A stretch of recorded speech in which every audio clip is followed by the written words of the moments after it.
Hi there, my name is Alyssa Brewer-Singh and I am the Executive Director for the Waterloo Region Suicide Prevention Council. I am pleased to join you virtually today to share briefly about the Council and highlight some of the important work and conversations that we are supporting with youth in our community. If you have not heard of the Waterloo Region Suicide Prevention Council before, we have been connected in our community for 25 years. We are a grassroots organization who aims to increase awareness of and engagement in mental wellness and suicide prevention. And we work to reduce suicide and its impact through collaboration, education, training, and building a sense of belonging. We do not provide crisis or support services, but you can find information available on our website, about agencies and resources who do. During our time together, I plan to explore 3 categories of resilience and protective factors, talk about how to identify some invitations for help, and I'll end with some helpful resources which will be linked below. Before I begin, I want to recognize that this topic sometimes feels heavy and it may bring up a variety of emotions that you weren't expecting or you didn't know might be there. Please know that there are organizations available to provide support to you if a friend or yourself or a loved one are struggling, including locally our Here 24/7 at 1-844-437-3247. When faced with a difficult situation, it is not uncommon to feel like we're struggling with our overall mental and emotional well-being. Resiliency is not something that we are born with. It involves behaviors and thoughts and actions that can be learned and developed in anyone, and resilience and protective factors are either things or conditions that help support our mental well-being.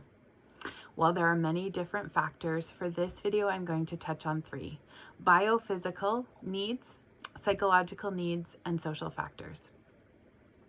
Biophysical factors really refer to the biological and the physical needs of our body.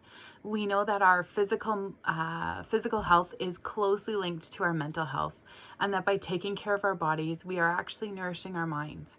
Research has shown that incorporating a healthy diet, physical activity, as well as regular sleep into our lives can promote positive mental health and help protect against suicide risk or mental health struggles. But often when we're talking with youth, this is a category that they're actually able to identify strategies really quickly in. This may include going for a walk. It may include playing a sport. It, is even things like finding foods that would, fuel our bodies, or even staying hydrated.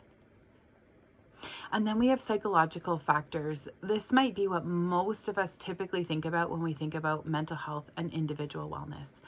There are several evidence-based characteristics that may lower the likelihood of negative mental health outcomes. 2 sub-factors or subcategories that I'd like to quickly touch on include emotional self-regulation and coping and problem-solving skills. Emotional self-regulation it involves that ability to recognize and regulate or control your reactions to a situation around you. While you often cannot control your situation, you can, however, control your reaction or interpretation of that situation, and therefore how that situation may impact you. One coping technique that has been helpful for a number of youth when they're feeling really overwhelmed is called 4x4 breathing. And there are a lot of really great videos available virtually that demonstrate this, which you can find. For example, mindfulmag.ca is a really great resource.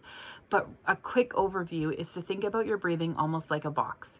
So you're going to breathe in through your nose for 4. You're going to hold that for 4. You're going to breathe out for 4, and you're going to hold that for 4, and then you're going to repeat.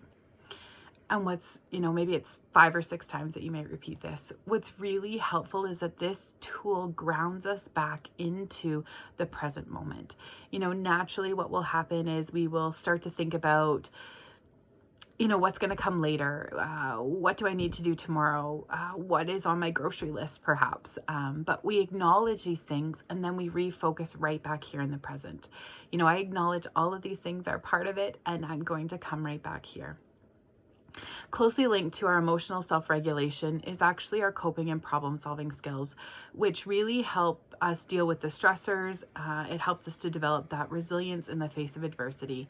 One really important element in developing these skills is to pay attention to, recognize, and acknowledge our feelings. But part of the difficulty, and this is not you specific, is being able to actually label our feelings. What is the feeling that is really behind this particular moment of perhaps struggle? For example, am I really mad in this moment, or am I really frustrated by something? Am I feeling sad in this moment, or I'm really just feeling isolated and disconnected? When we begin to identify the information that is sort of driving this feeling, it helps us to problem solve what we might need to do with that particular emotion. If it is something that is bringing us energy that we want more of, well, then we determine how we do that. But alternatively, if it is something that is really causing us great stress, it's feeling very overwhelming, we can problem solve what we need to do to take away some of that energy. A really great tool that you can download on our website is a feelings wheel. And this tool is just really great, as I said, to talk about how do we expand our language beyond some of those primary emotions. Am I not mad? I'm actually really upset about something. I'm feeling sad. Am I not just happy? I'm actually surprised, or I'm feeling joyful or grateful. It really helps us to build that emotional language, that vocabulary, as we determine what are the right words to describe how we are feeling. On the back, there's a number of questions. And so one of the great tools for younger children might be, how do we identify or model our outward expressions of these feelings? When I am feeling angry, I turn red. When I'm feeling angry, I clench my teeth or I clench my fists. And so, our youth can begin to identify sort of those outward expressions, again, helping to problem solve. And then we have these social factors, which really refer to the importance of our social connections, our community supports, our family and peer relationships. Strong relationships really give us an opportunity and a platform to share and communicate our feelings. They help us to feel seen. They help us to feel understood. And so having these supportive and positive relationships with friends, with trusted adults, are really important protective factors for our youth.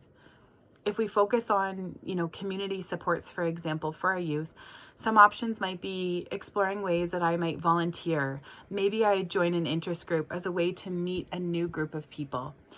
Finding meaning and purpose in who you are and what you do is really important part of staying connected.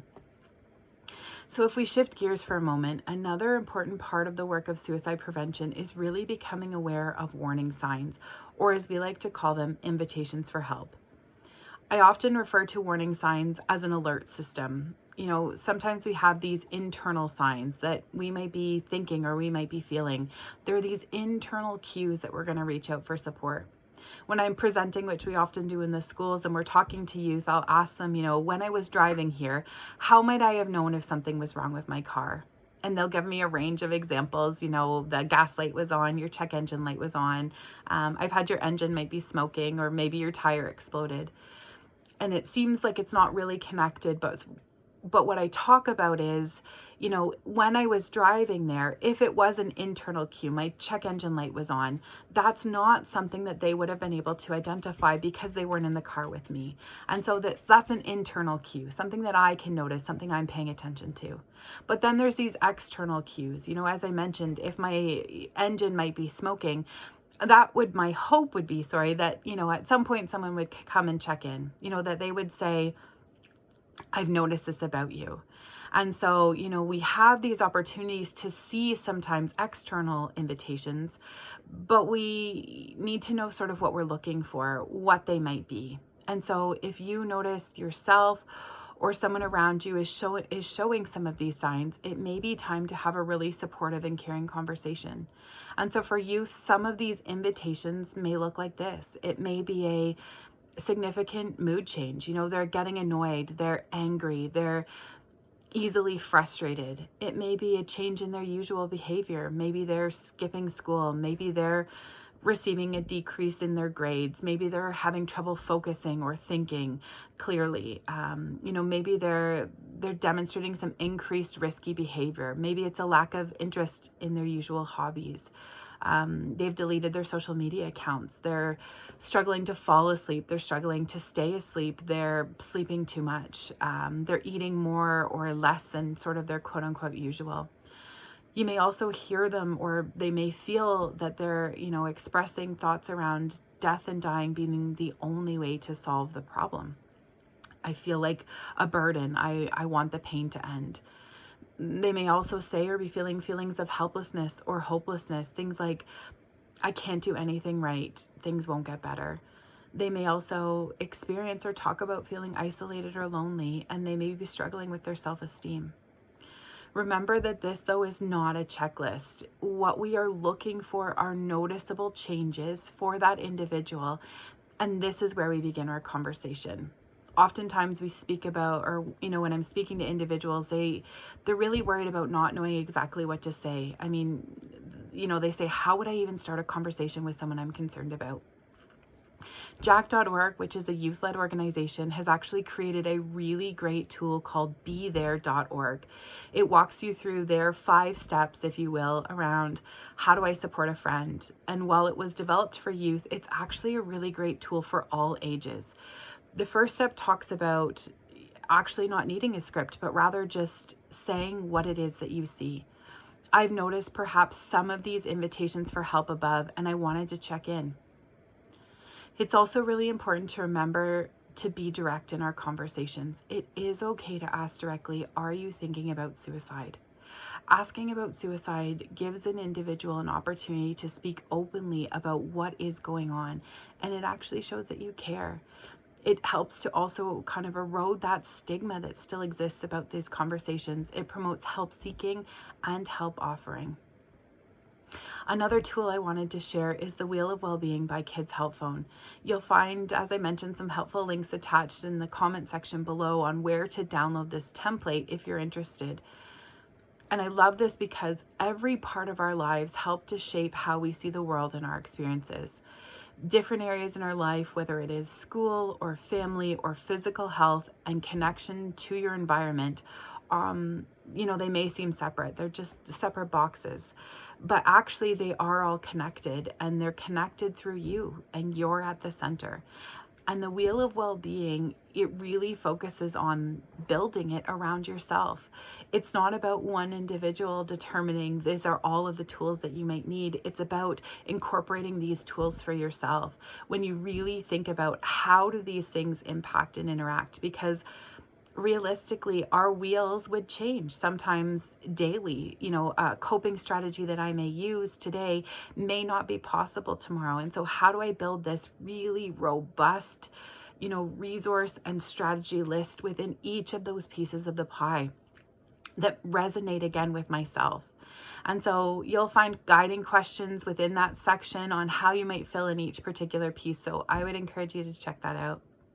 Our WSBC website is also another great resource. On our website, you'll find information on how do I help myself, how do I support someone else, and resources as well for coping with suicide loss.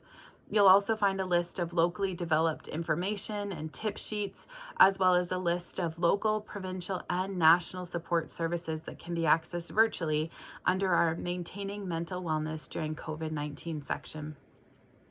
Finally, you'll find some resources included about, for example, our youth and adult crisis information, their digital wallet cards.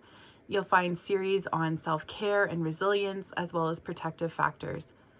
I'd also encourage you to follow us if you're on social media. You can follow us on Facebook or Instagram or LinkedIn or Twitter. Every Thursday, for example, you'll find a Resource Thursday post that highlights helpful programs, tools, agencies, resources available in our community. Oftentimes they're free, and it's just a really great tool to find out what's happening. You'll also find a regular series and information about, whether it's mental wellness or suicide prevention that we will post online. If you're interested in more information about some of the resources that I've mentioned today, if you're curious about, what community suicide alertness or awareness trainings might be available, please do not hesitate to reach out. We would be happy to connect with you. Thanks so much, and take good care.